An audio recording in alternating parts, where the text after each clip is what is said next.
Pai, do Filho e do Espírito Santo. Amém.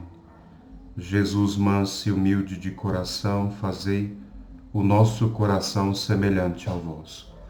Meus caros filhos e filhas, nós chegamos hoje ao 5º dia da nossa pequena catequese sobre a virtude da esperança. Nós queremos relembrar aquilo que nós meditamos no primeiro dia. Refletimos acerca da natureza, do objeto dessa virtude teologal, e dissemos que a virtude da esperança é uma virtude sobrenatural infusa, teologal, pela qual nós, firmados na bondade das promessas de Deus, esperamos confiadamente das mãos dele a salvação eterna e as graças necessárias para conseguir chegar à salvação. No segundo dia, nós meditamos sobre os motivos da nossa esperança, sobre as propriedades e os efeitos. Dissemos que o primeiro grande motivo da nossa esperança são as promessas feitas por Deus. Nosso Senhor disse que iria nos preparar em um lugar e voltaria para nos levar com Ele. Depois, como segundo motivo, dizíamos o desejo que Deus tem de salvar a todos, uma vez que nosso Senhor morreu na cruz por todos. Depois, como terceiro motivo, são exatamente os merecimentos que nosso Senhor conseguiu para nós lá da cruz. Só Jesus pode merecer a nossa salvação e por isso nós esperamos nele. Como quarto motivo, apresentamos um belo motivo da nossa esperança, que é a confiança da intercessão de nossa amada mãe, a Virgem Maria.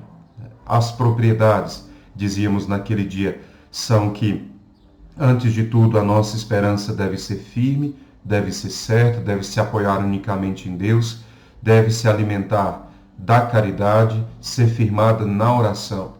E assim, nosso Senhor nos obteria as graças necessárias para gerar os efeitos em nós dessa esperança. Primeiro efeito, que essa esperança seria capaz de vencer tudo, porque aqueles que confiam no Senhor jamais se abalam. Depois, a graça de alcançar tudo, porque nosso Senhor dá a sua graça àqueles que nele confiam.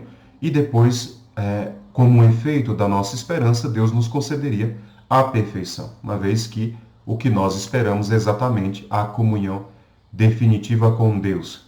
No terceiro dia, nós meditamos sobre o modo de como essa virtude da esperança pode contribuir para a nossa santificação. Dizíamos que ela contribui para a nossa santificação, em primeiro lugar, nos unindo a Deus.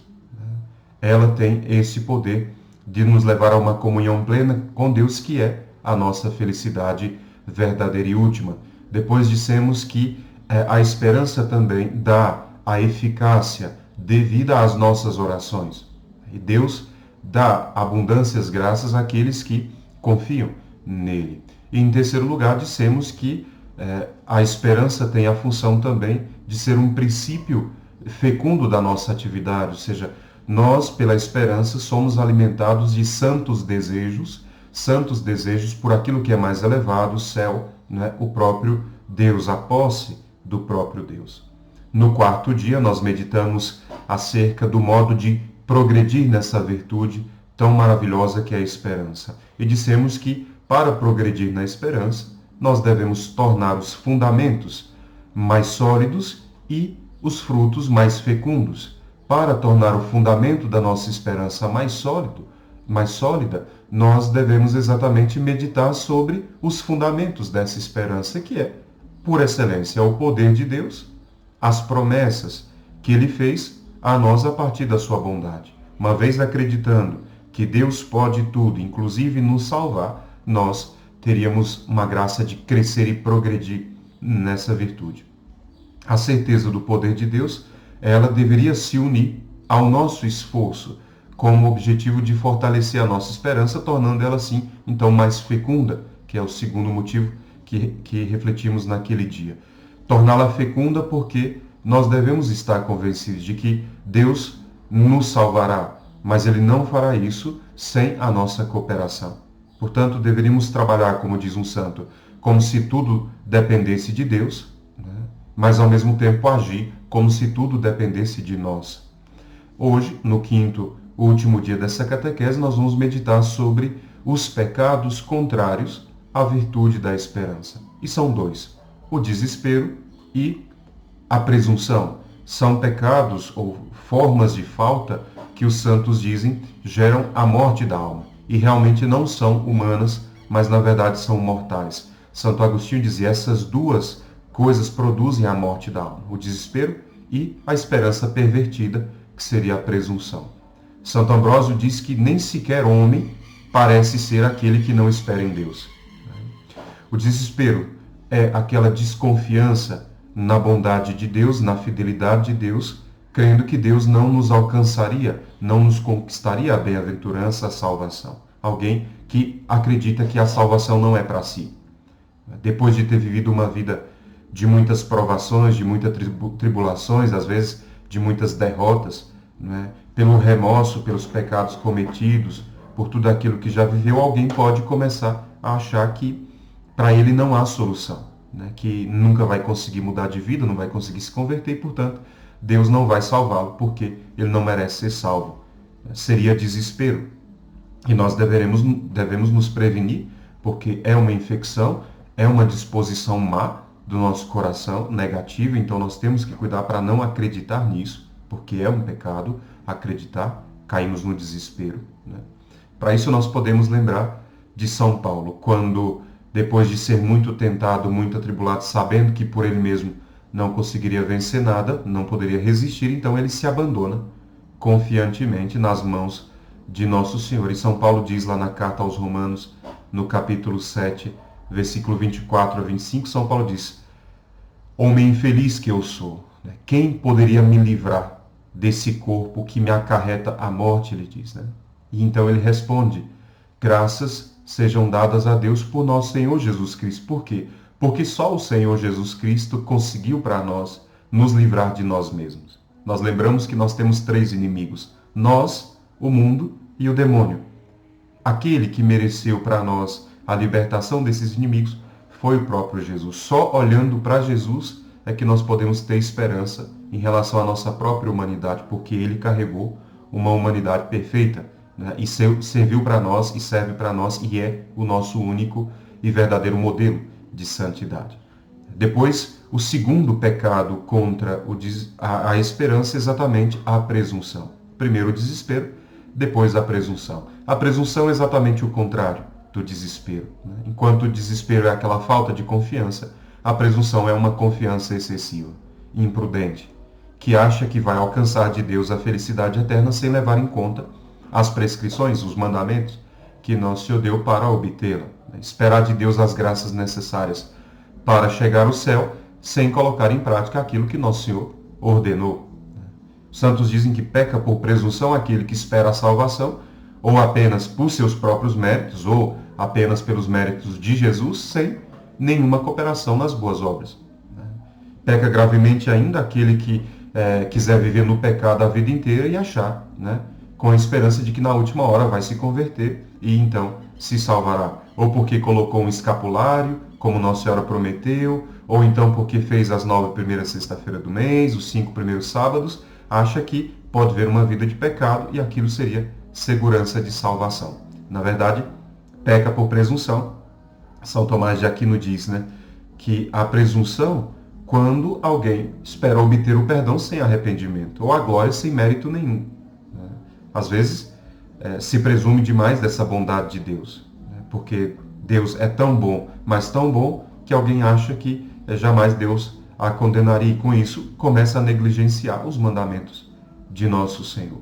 Muitas vezes se esquece que Deus é bom, mas ao mesmo tempo Deus é justo e santo e ele odeia o pecado, né? Como diz no Salmo 118, no versículo 16, Deus diz: eu odeio o mal, eu detesto o mal, né? Deus não se compraz na maldade, nem no pecado.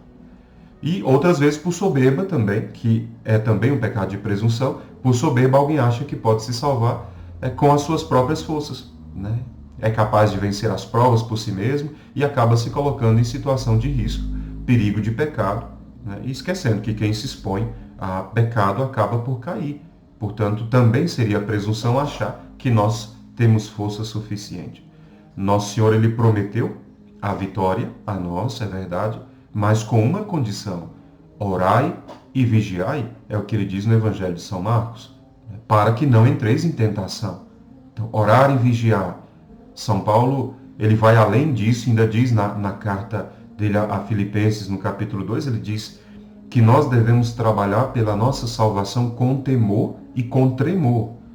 Portanto, nós não podemos ser presunçosos da nossa salvação.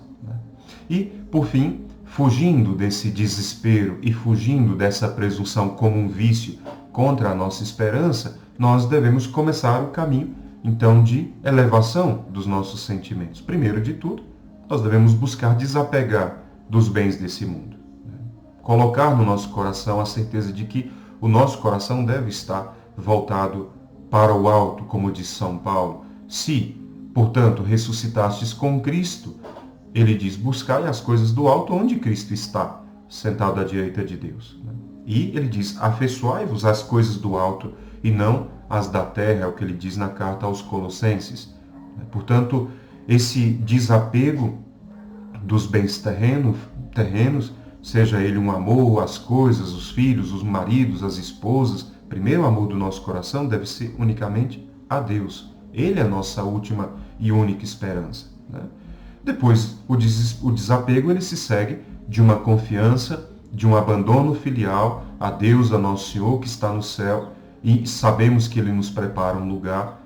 Por meio dessa confiança filial, uma confiança amorosa, nós começamos então a perseverar. Mesmo no meio das provações, no meio das dificuldades, nós já podemos dizer, como o salmista dizia, né? Se o Senhor está comigo, nada eu temerei. Então, só depois de desapegar o nosso coração desse mundo é que a nossa esperança vai começar a crescer. São Vicente de Paulo dizia que se as intrigas, se as perseguições, mesmo que toda a terra se levantasse contra nós para nos destruir, aconteceria somente o que for do agrado de Deus.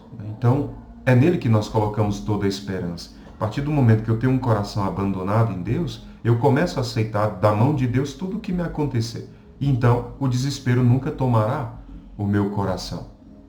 E essa confiança em Nosso Senhor também nos ajuda a nos livrar dos laços que o demônio tenta lançar sobre nós.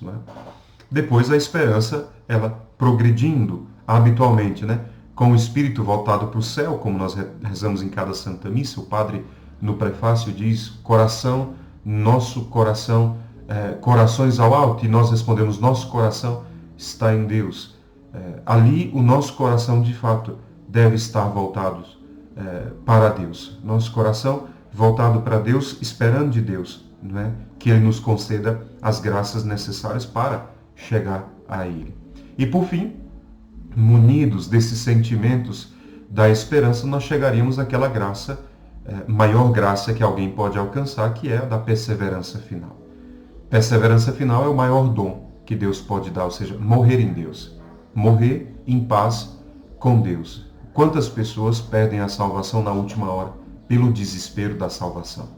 Quando o demônio vem com todas as tentações que ele vai nos lançar no final para ver se ainda consegue nos perder, e se nós não confiarmos na misericórdia de Deus, nós podemos nos perder definitivamente.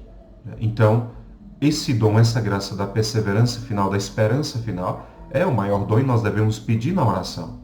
Assim como nós já fazemos em cada Ave Maria, pedindo a Nossa Senhora que rogue por nós agora, na hora de nossa morte, porque nós acreditamos que a graça maior seria exatamente chegar ali. Eles, os santos, os mestres espirituais, consideram esse o grau último da esperança, a perseverança final e o abandono pleno nas mãos de Deus. Nós queremos agradecer a Deus por esta pequena catequese e pedir a Nossa Senhora, a nossa mãe, a mãe de toda esperança, que nos acolha e interceda por nós, nos dando aquela graça que nós mais desejamos, que é de morrer em paz com Deus, com a nossa própria alma e com os nossos irmãos. Louvado seja o coração de Jesus, para sempre no coração de Maria. Com o vosso Filho, a Mãe Pia, abençoai-nos, ó Virgem Maria.